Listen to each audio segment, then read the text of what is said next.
NC सरकार, NC सरकार, जालिम सरकार, जालिम सरकार, किरदार का गाजी, ईमान का गाजी, ईमान का गाजी, ईमान का गाजी, रोला, रोला, रोला, रोला,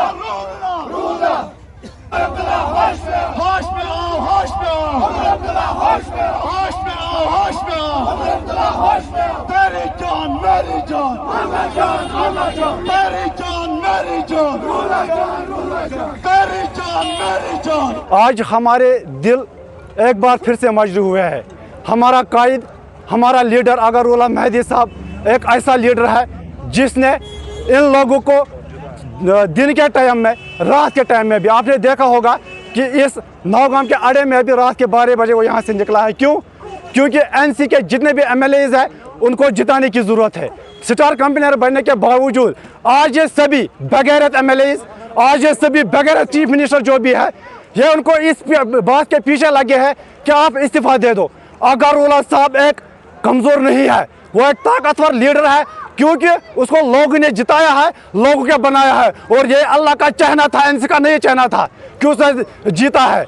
वो इस्तीफा देने वाला नहीं है। लेकिन उमर साहब, आपको हम आज जोरदार अल्फाज में एक बार फिर बोल रहे हैं, इस्तीफा आपको देना पड़ेगा, क्योंकि आप एक बगैर सीएम है। आपने एहतजाज भी नहीं किया अपने स्टैट्यूट के बारे में, आपने कोई ऐसा कदम नहीं उठाया है जिसके आपने जो मैनिफेस्टो दिया है। आप बताइए कौन सा काम ऐसा है जो आपने लोगों के सामने रखे हैं? खाली अपने एमएलए को साथ में लेके अपने ऐश आशत की जिंदगी गुजार रहे हो। यह कतन जवानों को बर्दाश्त नहीं होगा, और हमारी आपसे यही गुजारिश है, आपको मांग भी मांगनी चाहिए। इस्तीफे का बात जो लोग करते हैं, जो मिनिस्टर या एमएलए या लोग इस्तीफा की बात करते हैं, मैं उनको मैसेज देता हूँ आपकी वसादत से, इन जवानों की वसादत से, जिन जवानों ने इन एमएलए को बनाया है। और अगरउल्लाह साहब उसमें हमारा सरदार था, और सरदार है, सरदार रहेगा।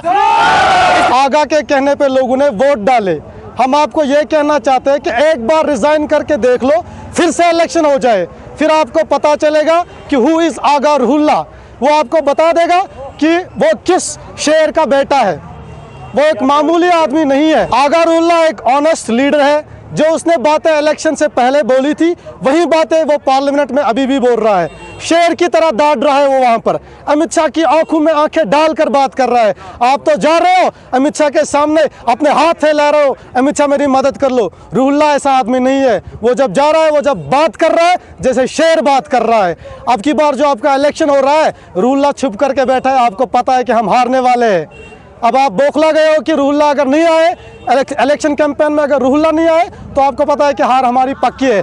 इलेक्शन से पहले आपने वादे किए थे, हमारे हजारों जवान अभी जो जेलों में बंद है, आपने वादे किए थे कि उनको हम छुड़ा लेंगे। एक वाहिद रूहुल्लाह है जो उसके बारे में बात कर रहा है। आपको पता ही नहीं है कौन कौन जवान बंद है, कितने जवान बंद है। सिर्फ रूहुल्लाह वो शख्स है जिसको पता है कि कितने जवान बंद है, वो बातें कर रहा है उसके बारे में। डिमांड यह है कि उमर अब्दुल्ला एक बार आए मीडिया के सामने, एक तो अपना स्टेटमेंट वापस ले ले, वो रूहुल्लाह को माफ़ी मांगे।